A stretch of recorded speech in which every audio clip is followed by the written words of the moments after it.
숲속교회 핵심 가치 네 번째 시간입니다. 다섯 가지 핵심 가치 우리 한번 외워볼까요? 네, 우리 첫 번째 나눴던 것은 찾는 이 중심. 두 번째는 진실한 공동체. 지난주에 나눴죠? 균형 있는 성장. 그리고 오늘 우리 함께 나눈 안팎의 변혁. 마지막으로 다음 주에 나누는 소망하는 예배입니다. 네. 안팎의 변혁이라는 것은 안과 바깥에서, 교회 안과 교회 바깥에서 변화와 회복을 도모하는 삶을 살아간다라는 뜻을 가집니다. 사실 연초에 작년에도 그랬는데요. 연초에 다섯 가지 핵심 가치를 우리가 함께 나눌 때 5주 또는 6주 이렇게 함께 나눴는데 우리가 이 핵심 가치를 함께 나눌 때에 이것이 때로는 우리가 어떻게 그런 삶을 살아요? 우리가 어떻게 그렇게 해요? 라고 작년에는 성도님들이 답하셨습니다. 진실한 공동체를 나눌 때 우리가 그걸 할 수 있을까요? 네, 맞습니다. 여러분, 이 말이 정확한 표현인 것 같아요. 우리가 할 수 있을까요? 여러분, 그리스도인의 삶에 대해서 성경에서 배우면 우리의 처음 직면하는 우리의 대답이 뭐여야 돼요? 우리가 할 수 있을까요? 네. 그것이 가장 정직한 반응이겠죠. 맞습니다. 안팎의 변혁도 마찬가지입니다. 그리고 우리가 함께 나누는 것들도 다 마찬가지입니다. 그럼 다만 우리가 할 수 있는 걸 하는 겁니다. 오늘 내가 할 수 있는 것. 여러분, 우리 하나님께서는 우리에게 그걸 원하십니다. 모든 사람이 순교자와 같이 살기를 원하지 않으세요. 아주 소수의 사람, 그리고 굉장히 성숙된 사람을 하나님께서 그런 영광스러운 자리로 쓰셨습니다. 네. 모든 사람이 다 순교자가 되면 소는 누가 키워요? 교회는 누가 지키고, 그렇죠? 세상 가운데 영향력은 누가 발휘합니까? 그래서 예수 그리스도의 모범을 항상 성경은 따라왔습니다. 자격을 갖춘 자가 먼저 희생하고 먼저 그가 주를 위해서 살아가는 것. 그리고 그 자격을 갖춘 자가 살아가는 모습을 보고 그 후대의 사람들이 또는 그 동시대의 그 영적 리더를 보고 배우는 것. 여러분, 이게 기독교의 원리였습니다. 하나님, 눈에 보이지 않는 하나님을 우리가 있다고 가정을 해서 마치 교회에는 수많은 문제들이 있는데 그것을 눈을 가려버리고 이 문제들을 외면하고 하나님 보고 가는 겁니다. 이건 성경적이지 않아요. 성경적인 것은 무엇입니까? 제자들이 예수를 따라갔듯이.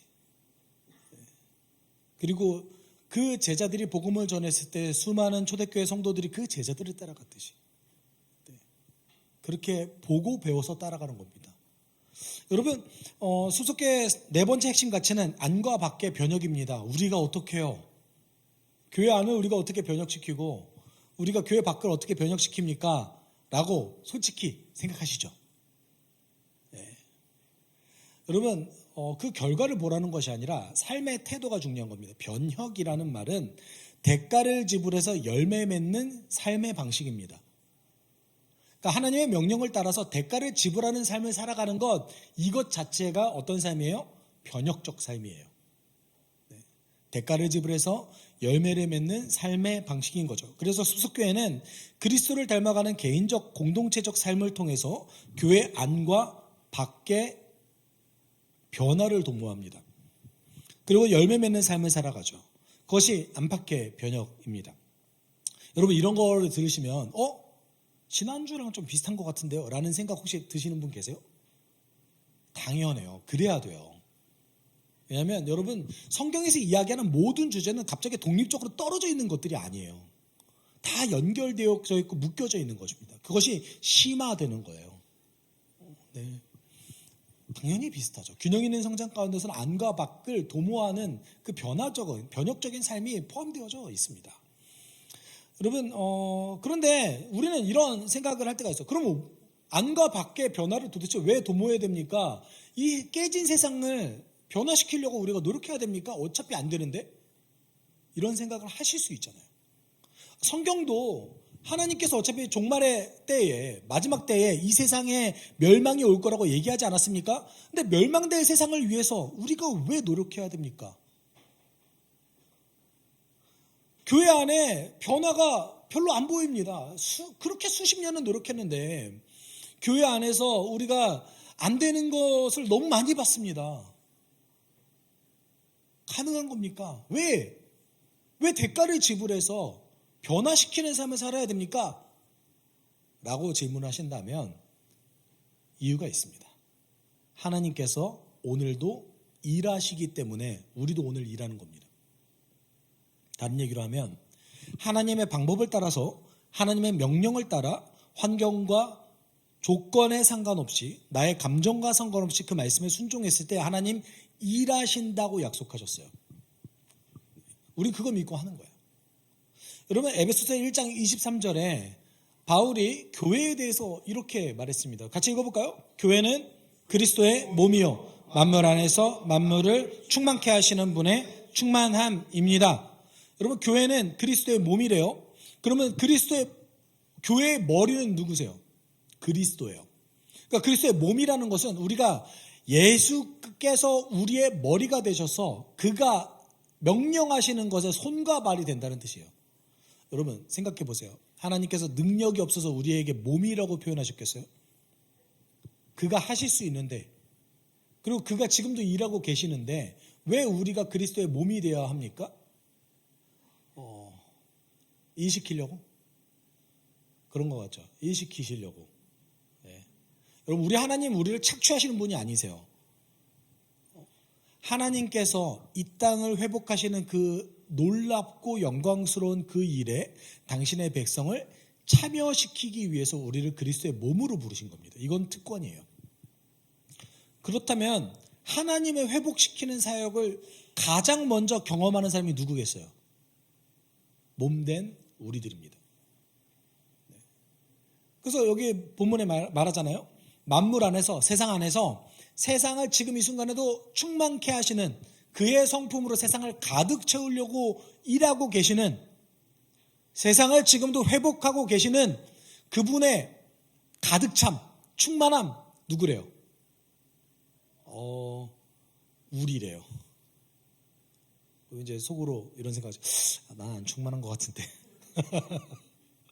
여러분 이런 생각 하시죠? 나 안 충만한 것 같은데. 여러분 이것이 상대적인 거잖아요. 깨진 세상에 비해서 하나님의 충만함이 가득 차 있는 거라고 볼 수 있죠. 네. 그럼 다르게 얘기하면 교회의 가장 중요한 사명 중 하나는 무엇이냐면 하나님의 말씀과 원리가 이 교회 안에서만큼은 적어도 지키기 위해서 노력해야 되는 것입니다. 그러니까 여러분이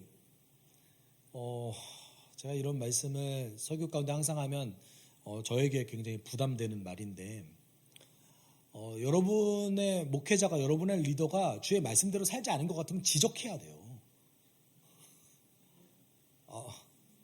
너무 쉽게 내라고 하지 말아주시고요. 왜냐하면 본이 돼야 돼요. 물어봐야 됩니다. 이런 생각을 절대 하시면 안 돼요. 우리 목사님 뜻이 있으시겠지. 물어보시라고요, 제발. 네.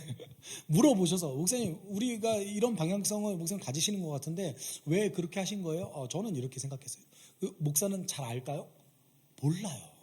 여러분 성경을 잘 아는 거지 성경도 사실 알아봐야 얼마나 많이 알겠습니까? 부족한 인간이 알아가는 거죠. 여러분 저는 진리를 제가 알고 있다고 생각한 적이 별로 없습니다. 지금도 그 성경이 저에게 알려주신 그 한 치 앞 정도를 판단하면서 항상 걸어가고 있어요. 그러면 여러분이 그것에 같이 동참하고 같이 참여하면 우리의 앞길이 조금 더 선명해지지 않겠어요? 그렇죠. 네. 그것이 여러분이 저를 돕는 방법입니다.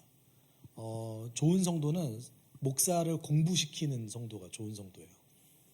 질문 많이 하세요. 네. 그리고 왜 챗GPT 쓰세요? 챗GPT보다 제가 조금 더 전문가예요. 성경 질문하시면 저한테 물어보세요. 네. 여러분 오늘 본문은 포도나무 비유입니다. 그리고 여러분 이 에베소서 1장 23절은 이 포도나무 비유를 마치 한 구절로 설명하는 것 같습니다. 교회는 그리스도의 몸이고 그리스도의 몸이기 때문에 그리스도의 가르침을 따라서 살아가는 자들입니다. 그렇게 살아가는 이유는 무엇입니까? 하나님이 오늘도 일하시고 계시기 때문입니다. 하나님이 오늘도 회복시키고 계시기 때문입니다. 우리가 안팎의 변혁을 위해서 노력하는 이유는 하나님이 일하시기 때문이에요. 그것을 너무나 자세하게 잘 설명하고 있는 비유가 포도나무 비유입니다. 너무 유명한 이 포도나무 비유를 통해서 우리가 대가를 지불해서 변화를 도모하는 삶, 열매를 도모하는 삶에 대해서 함께 나눴으면 좋겠습니다. 여러분 그 변혁적 삶을 살아가기 위해서 대가를 지불해서 열매 맺는 삶을 살아가기 위해서 알아야 되는 게 있죠. 알아야 되는 게 있습니다. 여러분 구체적으로 가봅시다. 대가를 지불하는 게 뭔 줄 알아야 돼요. 그렇죠? 그리고 또 뭘 알아야겠어요? 열매가 뭔 줄 알아야죠. 열매가 뭔 줄 모르면은 우리는 이것에 대해서 사실 잘 이해하지 못할 수 있습니다. 그리고 가장 중요한 요소가 하나 있습니다. 그리고 우리가 이것을 믿음으로 받아들여야 되는데 첫 번째는 1절 말씀이에요. 같이 읽어볼까요? 나는 참 포도나무요 내 아버지는 농부이시다. 아버지가 농부라는 사실을 우리가 인정하는 것에부터 시작해야 됩니다. 하나님께서는 오늘도 열매를 거두시기 위해서 열심히 일하시는 농부라는 거예요. 추수하시는 것, 열매를 거두시는 분은 누구세요? 하나님이세요. 우리가 거두는 게 아니라고요. 우리는 농부의 뜻을 따라서 참 포도나무이신 그 예수께 어떻게 붙어 있느냐, 이게 여러분 대가를 지불하는 겁니다. 그것을 알아가는 게 가장 중요한 것이죠. 그러니까 우리가 할 수 있는 게 뭐예요? 예수께 어떻게 붙어 있느냐를 아는 거예요. 열매가 무엇인지를 알고 예수께 어떻게 붙어 있는가를 아는 것이죠. 개인적으로 우리가 열매라는 말을 좀 좋아하죠. 삶의 열매, 그렇죠? 그래서 성령의 9가지 열매도 있고요. 그리고 여러분 우리가 사실 씨 뿌리는 자의 비유인데 그것을 어떤 비유로 알고 있죠? 좋은 땅 비유로 알고 있잖아요. 그렇죠? 좋은 땅에 씨앗이 떨어졌을 때 좋은 땅 비유를 우리가 왜 좋아하죠? 30배, 60, 100배 열매를 거두기 위해서. 그리고 기도하잖아요. 주님, 좋은 땅이 되게 하여 주십시오. 왜요? 이왕이면 열매 맺어야죠. 그럼 그 열매는 무엇입니까? 그걸 알아야죠. 예수님도 열매를 굉장히 강조하셨습니다. 산상수훈에 마태복음 5장에서 7장까지는 너의 삶은 열매를 통해서 알 것이다. 또 오늘 본문에서는 또 뭐라고 얘기해서 열매를 맺지 않는 나무는 어떻게 하신대요? 가지는 잘라 없애신대요. 예수께서 말씀하시는 알곡과 가라지의 비유는 어떻습니까? 알곡과 가라지가 여러분 그 키질한다는 거 있죠. 저도 어릴 때나 한두 번 봤어요, 사실은. 아마 저보다 더 어리신 분들은 키질이 뭔지 잘 모를 거예요. 키질이 뭐죠? 알곡과 가라지를 한 키라는 것에 이렇게 놔서 공중으로 던지는 거예요. 그러면 뭐가 흩어집니까? 가라지는 바람에 날려서 날아가고 알곡만 남아있는 거잖아요. 그 앞에 뭐 불이라도 피워놓으면 다 타는 거죠, 가라지들이. 알곡과 가라지를 이 세상 끝날 때까지는 같이 세상 가운데 같이 있다가 하나님의 심판대 가운데 가라지는 태워버리고 알곡을 남겨두신대요. 이거 열매와 관련되어 있잖아요. 좋은 나무에서는 좋은 열매를 맺고 나쁜 나무에서는 나쁜 열매를 맺을 것이다. 예수님께서 열매를 굉장히 강조하셨습니다. 그래서 열매를 맺지 않는 나무는 심판받을 것이다라는 것도 굉장히 경고를 많이 하셨어요. 열매는 무엇입니까? 열매는 무엇이죠? 첫 번째는 두 가지 측면에서 봐야 됩니다. 첫 번째는 개인적 삶에서의 열매예요. 근데 개인적 삶에서의 열매가 무엇이냐라고 놓고 봤을 때 그것을 가장 잘 표현하고 설명하고 있는 것이 무엇이냐면 갈라디아서 5장 22절 23절입니다. 그러나 성령의 열매는 사랑과 기쁨과 화평과 인내와 친절과 선함과 신실과 온유와 절제입니다. 이런 것들을 막을 방법이 없습니다. 라고 얘기합니다. 여러분, 이 갈라디아서 5장 22절 23절의 말씀, 우리가 이것을 어릴 때 저는 사실 수련회에서 밥 구절로 많이 암송했는데 너무 치사하죠. 말씀 외우지 않으면 밥도 안 줘. 아니, 밥은 주고 외우게 해야지. 그렇지 않아요? 어떻게 밥 갖다 그럴 수가 있어. 예? 맛있는 밥도 안 주면서. 막 가끔 제가 그런 생각을 한 적이 있어요. 수련회 때 막 밥 구절을 외워요. 근데 저기서 먹고 있는 밥이 내가 이렇게 외워서까지 먹어야 될 밥인가? 라는 고민을 살짝만 했어요. 네. 저와 같은 고민을 하신 혹시 청소년 수련회를 갔다 오신 분들 그럴 수 있죠. 네. 여러분, 여기서 열매를 얘기합니다. 근데 우리 이거 보통 어떻게 얘기했어요? 성령의 9가지 열매라고 표현했죠. 이거 잘못된 번역입니다. 여기서 성령의 열매는 헬라어로 보면 단수입니다. 단수. 그러면 성령의 열매는 몇 개라는 거예요? 한 가지. 9가지가 나왔는데요. 성령의 열매가 드러나는 9가지의 형태인 거예요. 그럼 생각해 보세요. 어느 순간에는 성령의 열매가 어떤 거로 드러나요? 사랑으로 드러나요. 어느 순간에는 기쁨으로 드러나요. 어느 순간에는 화평으로 드러나요. 그러니까 성령의 열매가 드러나는 9가지 양상, 성령의 열매가 드러나는 9가지 모양과 형태라고 부르는 것이 더 정확합니다. 전 개인적으로 나열할 수 있는 것을 가장 어떻게 개념적으로 정리하기 위해서 9가지로 놨다고 생각해요. 그럼 성령의 열매가 이 9가지만 있겠어요? 드러나는 형태가? 아니, 압도적으로 훨씬 많을 겁니다. 그런데 그것을 성품적인 면으로, 개인적 성품적인 면으로 압축 요약시켜서 정리한 것이 이 9가지 형태에 불과한 거예요. 그러니까 성령의 열매는 다양하게 드러날 수 있습니다. 그럼 이런 말은 틀린 거죠. 내가 좀 사랑은 있는데 기쁨은 좀 없는 것 같아. 아니, 원래 감정 기복이 없은 거예요, 그냥. 이해하셨죠? 네. 나는 화평은 좀 있는데, 인내가 좀 없는 것 같아. 원래 그냥 성격이 급한 거예요. 그렇잖아요. 그거 살짝 인내하면 되죠. 여러분, 그래서 열매는, 이런 성령의 열매는 이렇게 성품의 형태로 개인적으로 드러난다는 거예요. 그럼 잘 생각해 보십시오. 열매는 무엇입니까? 삶에 드러나는 어떤 내가 만들어내는 결과입니까? 내가 만들어내는 어떤 성과인가요? 아니요. 우리 자체예요. 여러분의 성품과 여러분 자체를 구분할 수 있습니까? 여러분이 갖고 있는 성격 하나를 똥 떨어놔서 여러분과 여러분의 성격을 떨어뜨려 놓을 수 있어요? 아니요. 여러분의 성격은 여러분 자체예요.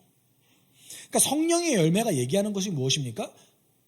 하나님의 뜻대로 살아가는 자가 맺는 성령의 인내, 성령의 안내를 따라서 살아가는 자가 맺는 삶의 열매를 뜻하는 거죠. 그 삶의 열매는 무엇입니까? 우리 자체예요.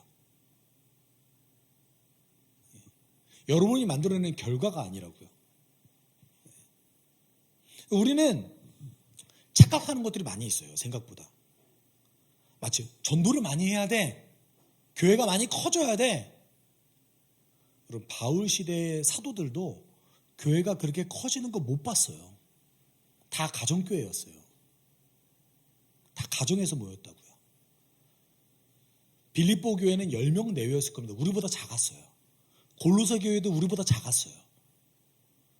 로마의 각 가정에서 모이는 누구누구요? 여러분, 그렇게 막 복음이 엄청 편만해서 사람이 막 늘어나고 이런 거 많이 못 봤습니다. 그들은 열매를 자기 자신이라고 생각해서 하나님께 드리기를 원했던 삶을 살았습니다. 열매는 우리 자신입니다. 개인적으로 봤을 때는. 그리고 열매는 교회입니다. 그래서 공동체의 열매를 뜻해요. 여러분, 우리가 교회의 일부입니다. 우리 자체, 여러분의 한 명은 교회가 아니에요. 교회의 일부죠. 그래서 에베소서 2장 10절에 이렇게 얘기하고 있죠. 이거 같이 읽어볼까요? 우리는 하나님의 작품입니다. 선한 일을 하게 하시려고 하나님께서 그리스도 예수 안에서 우리를 만드셨습니다. 하나님께서 이렇게 미리 준비하신 것은 우리가 선한 일을 하며 살아가게 하시려는 것입니다. 여러분 잘 보세요. 열매는 어떻게 또 드러나요? 교회로서 드러나는데 복수 명사를 쓰면서 주어를 얘기해요. 우리는 그런데 하나님의 작품들이라고 얘기하지 않고 여기서 정관사 더를 붙여요. 그 하나님의 작품입니다. 영어 성경에서는 마스터피스라는 표현을 쓰거든요. 그래서 마스터피스가 어떤 뜻이죠? 걸작품 이런 뜻이에요. 교회는 우리잖아요. 우리는 그러면 작품들입니다 이러면 되잖아요. 그렇죠? 우리는 하나님의 작품입니다. 무엇을 위해서요? 선한 일을 하게 하시려고, 세상 가운데 변혁시키려고, 세상 밖을 변화시키기 위해서 선한 일을 하게 하시려고 우리를 부르셨습니다. 그 공동체가 세워지는 것 자체가 뭐예요? 열매예요. 그게 열매인 거예요. 여러분 이런 표현이 성경 안에 정말 많이 등장합니다. 정말 많이 등장해요. 근데 우리가 이것을 좀 잊어버릴 때 많죠. 그리고 한글 성경이 사실 그 주어와 동사 그리고 목적어가 단순지 복순지를 잘 캐치할 수 없게 쓰여질 때가 많아요. 전 사실 단수 복수는 좀 표시해 줬으면 좋겠는데 그래서 그 많은 성경 가운데 원래 그 복수명사를 쓸 때 많거든요. 너희는 이런 식으로. 근데 이제 그게 너는이라고 표현될 때가 많아요. 그리고 시편 성경에서는 왜냐하면이 그렇게 많이 생략되어 있습니다. 그러니까 우리가 왜냐하면을 생략되어 있잖아요. 성경에 그 히브리어 성경에 써 있는데 한글 성경에 생략되어 있는 거예요. 그러면 뭘 잃어버렸어요? 문맥을 못 찾는 거죠. 혹시 내가 이게 문맥이 조금 이상한데 그러면은 추천하기는 영어 성경을 한번 보시면 거기에 접속사 왜냐하면이 들어가 있을 겁니다. 네. 만약에 이제 내가 영어 성경을 보는 게 영어가 힘듭니다. 그러면은 요새 세상이 좋아졌잖아요. 그렇죠? 여러분의 스마트폰을 이용하셔서 팝하고를 키세요. 안드로이드는 자동으로 해주죠. 제미나이 탑재되어 있죠. 그렇게 보여주세요. 찍어서. 여기 생략되어 있는 접속사 있어? 물어보면 바로바로 나올 겁니다. 세상이 편해졌어요. 제가 지금 같으면 유학 되게 편하게 할 수 있을 것 같아요. 글 쓰는 거 진짜 힘들었는데 밤새 가면서 30페이지짜리 영어로 막 글 쓰느냐고 정말 힘들었는데 지금 같으면 한 이틀이면 할 것 같아요. 그거 너무 좋아졌더라고요. 제 박사학위 있는 친구가 논문 쓰는 시간이 너무 줄어들었대요. 제가 얘기했어요. 부럽다. 여러분 열매는 무엇입니까? 우리 삶에 드러나는 성품입니다. 우리 자신이에요. 열매는 무엇입니까? 우리 교회 자체예요. 그래서 이 열매가 그 삶을 따라가다 보면 어떻게 하게 되겠어요? 당연히 드러나는 거예요. 이거는 예수의 명령 따라서 살면 무조건 나오는 겁니다. 안 나올 수가 없어요. 성경은 그렇게 우리의 삶을 그렇게 이야기하고 있습니다. 그래서 2절에 이렇게 얘기하죠. 내게 붙어 있으면서도 열매를 맺지 못하는 가지는 아버지께서 다 잘라버리시고 열매를 맺는 가지는 더 많은 열매를 맺게 하시려고 손질을 하신다라고 얘기합니다. 근데 이게 번역이 조금 오해를 가질 수 있게 만들어요. 열매를 맺지 못한다라는 표현 잘못된 번역입니다. 다 능동태가 쓰였거든요. 그럼 뭐예요? 열매를 맺지 않는으로 번역해야 됩니다.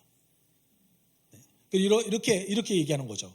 그럼 열매 맺지 못하는데 혼내시면 안 되잖아요. 못하는 건데. 그렇죠? 그럼 못하는 걸 왜 혼내요? 안 하는 걸 혼내는 거죠. 안 하는 걸. 이해하셨죠? 안 하는 걸 혼내는 거예요. 이거를 우리의 형태로 풀어봅시다. 예수께 붙어있는 척을 하면서 열매 맺기를 거부하는 자, 따르기를 거부하는 자는 사실 어떤 자라는 거예요? 가지가 아니라는 거예요. 오히려 건강한 성도의 어떤 건강한 성도에게 흘러 들어가야 될 생명력을 뺏어 먹는 자라는 거예요. 이해하셨죠? 엄청난 차이입니다. 열매를 맺기 위해서 살아가는 자와 그것을 거절하는 자, 이거는 우리가 고민하고 우리가 고뇌하는 것과 다른 일입니다. 생각해 보시면 나는 열매 안 맺을래 라고 생각하시는 분 여기 안 계시죠? 그렇다고 여기서 대놓고 접니다 이렇게 얘기하시진 않으실 거 아니에요? 그렇죠? 네. 하나님께서 농부로서 열매를 맺지 않는 가지를 그래서 잘라버리신대요. 네. 이런 표현이 성경에 많이 등장합니다. 많이 등장해요. 예수께서 마태복음 7장 21절 23절을 통해서 좀 길지만 제가 읽어볼게요.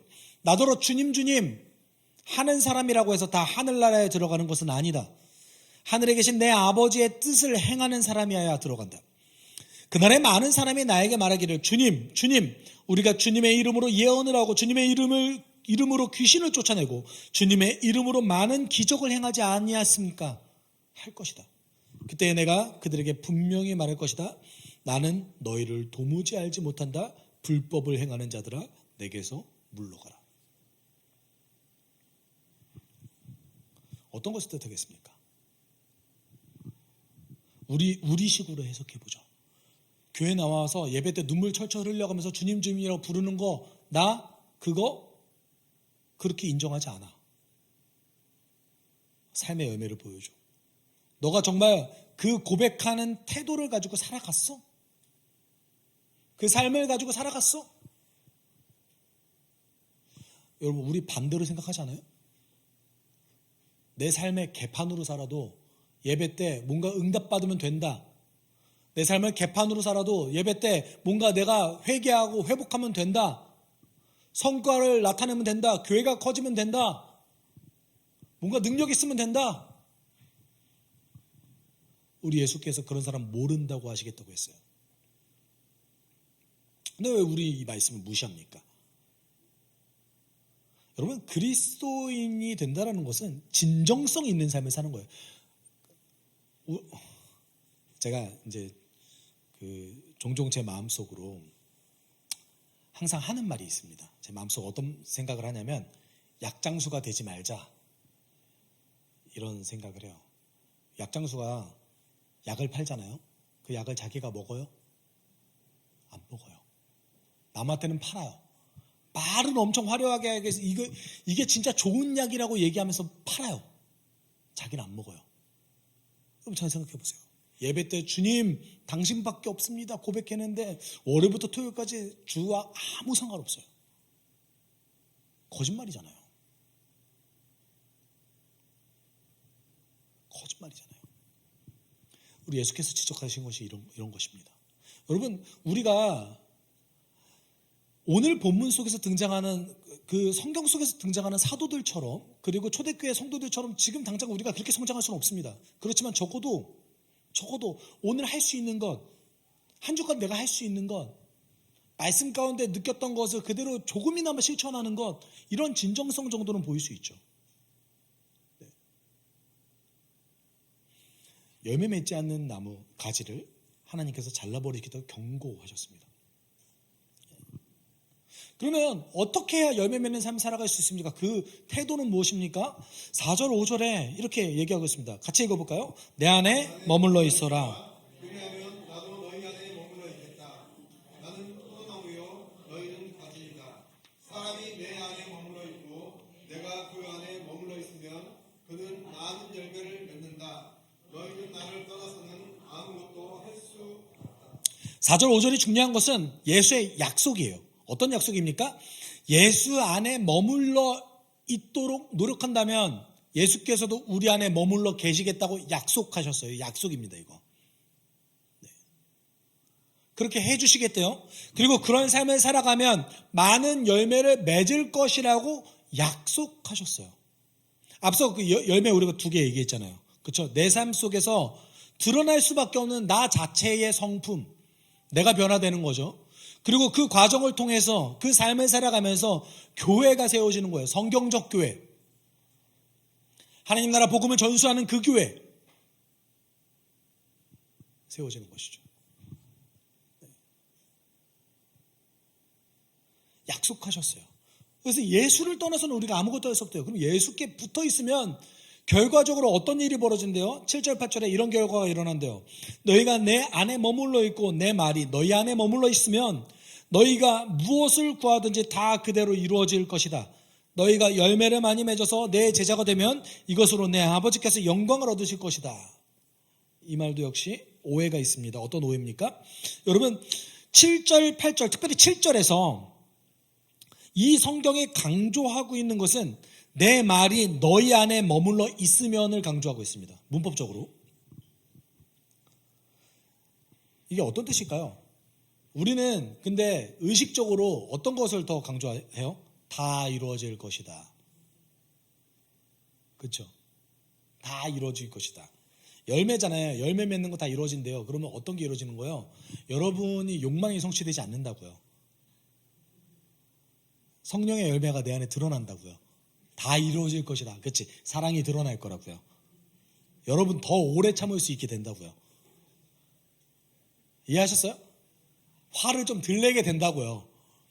화평을 누리게 된다고요. 절제할 수 있게 된다고요. 충성할 수 있게 된다고요. 이해하셨죠? 다 이루어질 것이니라. 램프의 진이가 아니라고요. 네? 강조점 잘 보셔야 돼요. 우리가 갈라디아서 말씀에 이런 말씀이 있어요. 이 성령의 열매를 낳을 때 육체의 행실에 대해서 그 위에 바로 얘기합니다. 근데 그 육체의 행실에 대해서 얘기할 때 술 취하지 말라 이는 방탕한 것이니 이래서 우리가 여기에 집중해요. 아, 그치. 술 취하면 안 돼. 술 취하면 안 돼. 방탕하대. 술 취하면 안 돼. 술 취하면 안 돼. 방탕하대. 뒤에 어떤 구절이 있는지 아세요? 왜냐하면 강조점 뒤에 있거든요. 여러분 영어 구절로 보면 A 버피예요. 그럼 A가 강조합니까? B를 강조합니까? B가 강조된 거잖아요. 그러나 성령에 취하라. 여러분 술 취하지 않으려고 노력하는 거 말고 성령에 취하라고요. 성령에 취하라고. 그래서 성령에 취한 다음에 어떻게 하래요? 성령의 열매는 이것이니 이거예요. 네. 우리가 성경을 어디에 강조점을 두냐에 따라서 우리의 의식이 바뀌어지는 거죠. 그래서 예수의 말씀이 우리 안에 거하게 된다. 예수 안에 머물면 예수의 말씀이 기억나고 생각나고 실천할 수 있게끔 우리 가운데 되어진다는 것이죠. 그랬을 때 우리의 욕망이 재구성되어져서 성령의 열매를 맺을 수 있게 되는 겁니다. 공동체적 열매를 맺을 수 있게 되는 겁니다. 그거 이루어 주시겠대요. 내가 예수 안에 머물러 있으면 그렇지. 내 욕망이 성취되는구나. 열심히 해야지. 그럼 내가 직업도 좋은 거 없고 돈도 많이 벌고 그거 아니라고요. 네. 어떤 뜻입니까? 내 욕망이 재구성되는 거예요. 어떻게 재구성됩니까? 예수의 명령을 따라 살았을 때 얻게 되는 그 열매를 사랑하게 되는 거죠. 네. 적어도 그리스도인이라면 여기 돈 싫어하시는 분 계세요? 다 돈 좋아하잖아요. 그렇죠? 그리고 우리가 이왕이면 잘 먹고 잘 살았으면 좋겠잖아요. 병도 없었으면 좋겠잖아요. 그렇죠? 이거 우리가 이 욕망을 잘못된 게 아닙니다. 그런데 적어도 그리스도인이라면 그것도 좋지만 예수 따라가서 얻는 그 열매를 더 사모해야 되는 거예요. 아니, 사모하려고 노력이라도 해야 돼요. 여러분 예수 안에 머물러 있을 때는 말씀이 우리 안에 들어온대요. 예수의 가르침이. 그래서 우리의 욕망이 재구성된대요. 그리고 9절 10절에 어떤 일이 벌어지냐 그것이 정확하게 무엇이냐라고 했을 때 아버지께서 나를 사랑하신 것 같이 나도 너희를 사랑하였다. 너희는 내 사랑 안에 머물러 있어라.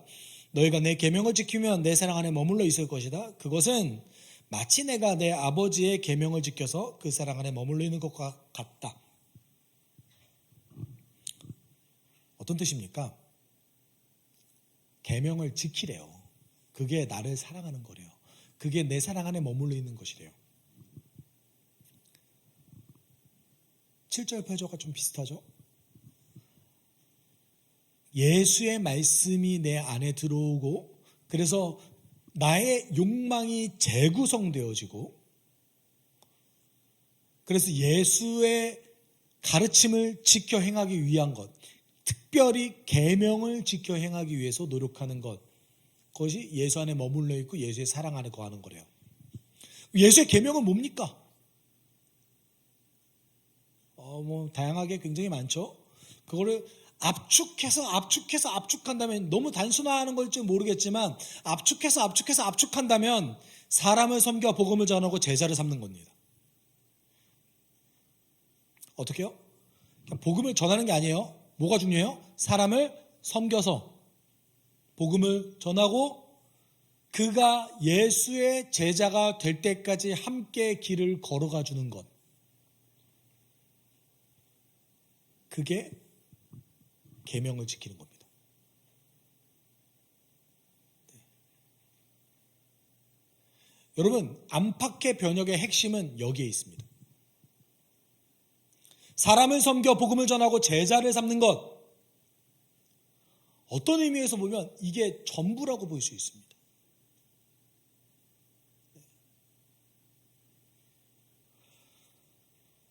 마태복음 28장 19절 20절에서 이렇게 예수께서 제자들에게 명령하셨어요. 그러므로 너희는 가서 모든 민족을 제자로 삼아 아버지와 아들과 성령의 이름으로 세례를 주고 내가 너희에게 명령한 모든 것을 그들에게 가르쳐 지키게 하여라. 보아라, 내가 세상 끝날까지 항상 너와 함께 있을 것이다. 제자 삼으래요. 어떻게 제자 삼으래요? 두 가지의 동사가 있습니다. 여기 동사는 두 개고요. 나머지는 다 분사형이라서 명령은 두 개입니다. 가라, 제자 삼으라. 이게 명령입니다. 그리고 제자를 삼는 방법으로서 세례 주고 가르치고 지켜 행하라 라고 얘기하고 있는 거예요. 그럼 가려면 어떻게 해야 돼요? 대상을 찾아야겠죠. 대상을 찾아서 어떻게 하래요? 가래요. 그가 오길 기다리지 말고. 아무도 안 와요. 여러분에게 복음 들으려고 아무도 안 와요. 아셨죠? 네. 가래요. 어떻게 하래요? 제자를 삼으래요. 어떻게 제자를 삼으래요? 가르치고 지키게 행하고 세례를 줌으로 제자를 행하래요. 네. 여러분, 세례를 준다라는 표현 가운데 그게 공동체적이라는 걸 이미 얘기한대요. 그럼 내가 그 역량이 안 되는 것 같아요. 나는 복음 전할 역량이 안 되는 것 같아요. 저는 잘 가르치지 못하는 것 같아요. 저도 못 지키는 게 누구 보고 지키라고 합니까? 그러면 여러분 그때 어떻게 하셔야 됩니까? 포기해요? 그래, 너는 네 인생 내 알 거 없지. 나만 잘 살면 되지. 포기해요? 어떻게 해요? 공동체의 도움을 구하셔야죠. 적어도 수석교회 내에서 나보다 복음을 잘 전하는 사람, 저한테 너무 몰릴 것 같은 생각이 좀 들긴 하는데 네. 함께 협력하고 복음 전해야죠. 제가 부탁드리는 거는 여러분이 이제 복음 전하실 때 정말 기독교 배경이 아예 없으신 분이시다. 그런데 호기심이 있고 긍정적이시다라는 분들은 적극적으로 저에게 도움을 요청하세요. 제가 복음 전하는 시간은 무조건 씁니다. 가장 최우선으로 그 시간을 빼요. 그게 저희 사명이니까. 네.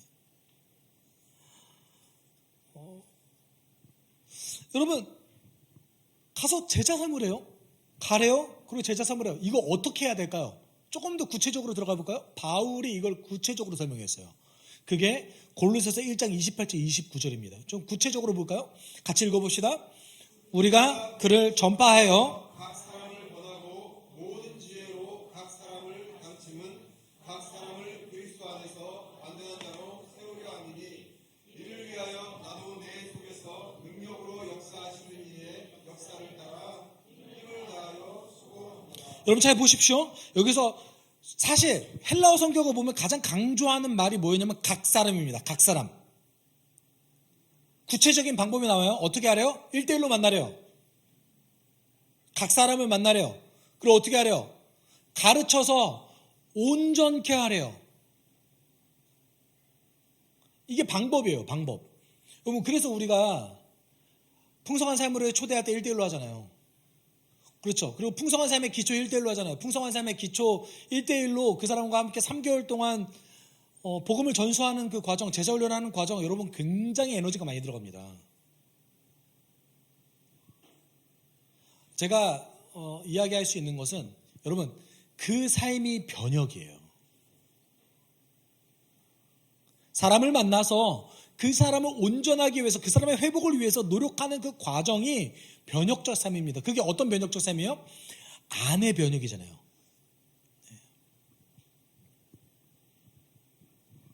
그러면 그럼 변혁적 삶은 이끔이만 할 수 있습니까? 아니요. 2개를 이끔이만 있으면 우리 제자훈련이 돼요? 아니죠. 이끔이와 따름이가 필요하잖아요. 그렇죠? 이끔이는 본을 보여주는 것, 이게 변혁이에요. 따름이는요? 따름이는 어떻게 해야 돼요? 본을 받아야죠. 본이 되는 것만큼, 배운 만큼 하려고 노력해야죠.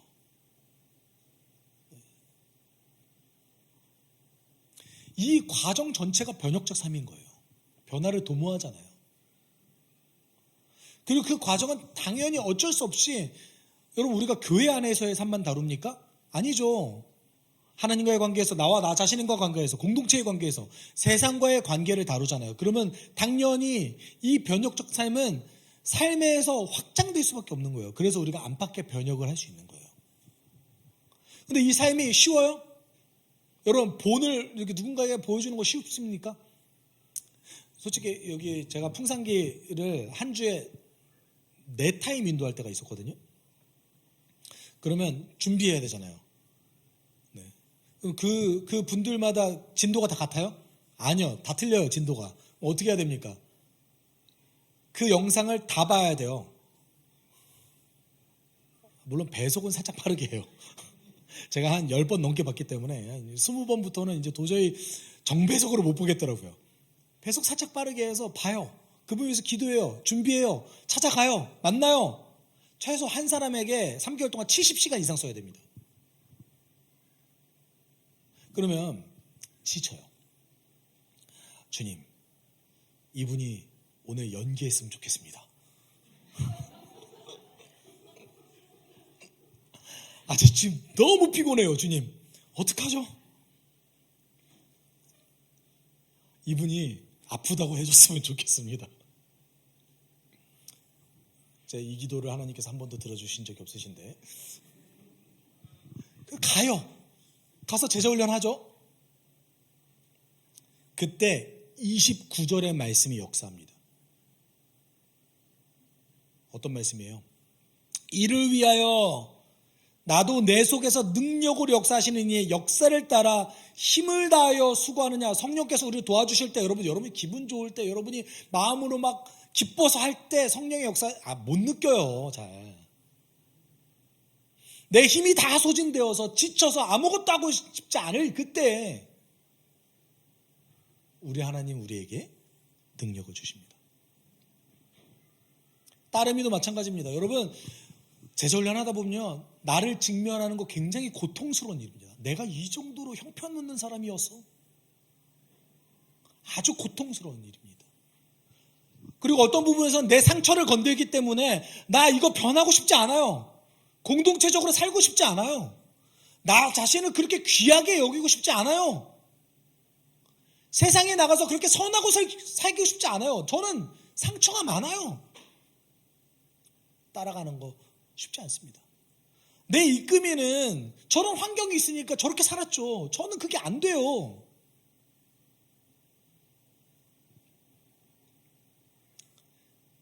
정직하게 고백합시다. 힘듭니다.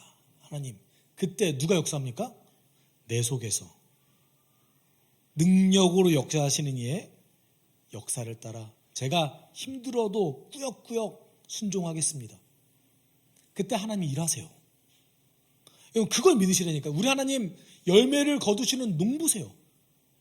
내 능력과 내 환경과 내 여건과 상관없이 우리 하나님 오늘도 일하십니다. 사랑하는 여러분, 우리 하나님 여러분 인생에 오늘도 일하시길 간절히 원하세요. 아멘? 여러분이 그 성령의 역사하심을 열매 맺는 삶을 통해서 경험하길 소망합니다. 안팎의 변혁 어렵지 않습니다. 어렵지 않아요. 사람을 섬겨서 그를 따라가는 것, 또는 나를 이끄는 저 사람을 잘 따라가려고 노력하는 것, 거기서 시작합니다. 거기서 우리의 변화가 시작됩니다. 그 삶을 우리가 살아가길 소망합니다. 우리 함께 찬양할게요. 우리가 찬양 시간 마지막에 함께 나눴던 찬양이죠. 하늘 가족들 함께 모여 우리 함께 찬양합시다.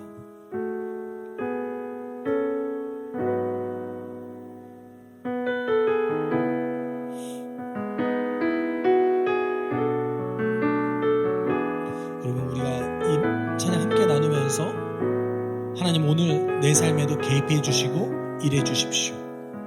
우리가 기도하는 마음으로 함께 찬양합시다. 하늘 가족들, 하늘 가족들 함께 모여 주님의 사랑 속에 하나가 되네.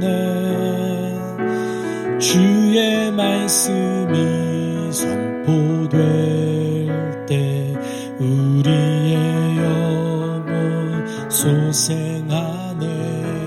하늘 가족들 함께 모여 하늘 가족들 함께 모여 주님의 사랑 속에 하나가 되네. 주의 말씀이 선포돼 우리의 영혼 소생하네.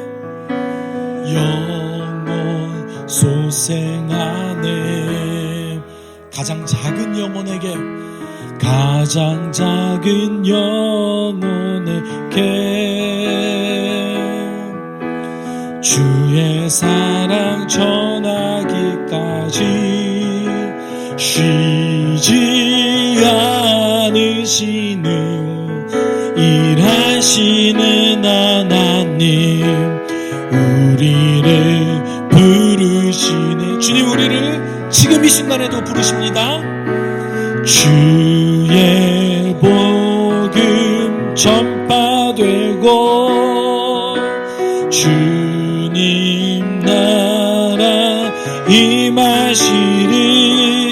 우리의 가난함 속에 우리의 미련함 통해 주님의 지혜가 나타나네. 주의 역사 흘러가고 주의 역사 흘러가고 주님께서 다스리리. 우리의 깨어짐 속에 우리의 약함을 통해 주님의 강함이 역사하. 우리 다시 고백합시다. 주의 복음 전파되고 주의 복음 전파되고 주님 나라 임할. 우리의 가난함 속에 우리의 미련함 통해 주님의 지혜가 나타나네. 주의 역사 흘러가고 주의 역사 흘러가고 주님께서 다스리리. 우리의 깨어짐 속에 우리의 약함을 통해 주님의 강함이 역사하네. 우리 함께 기도합시다. 하나님, 주님께서는 나를 통해 주의 복음과 주의 나라가 임하게 하기를 원합니다. 우리 하나님, 나를 통해 지금 이 순간에도 일하시길 원합니다. 나의 가난함 통해서, 나의 미련함 통해서, 나의 깨어짐 통해서, 나의 연약함 통해서도 주님 일하시길 원합니다. 그 일하시는 하나님 따라서 내가 열매 맺는 삶 살겠습니다. 예수를 따라 사는 삶 살겠습니다. 그 삶을 사모하겠습니다. 우리가 함께 기도하며 나아가도록 하겠습니다. 사랑 많으신 하나님 아버지, 우리가 주의 역사 흘러가는 그 과정 가운데서 하나님께서 지금 이 순간에도 나를 통해서 일하시고, 지금 이 순간에도 나를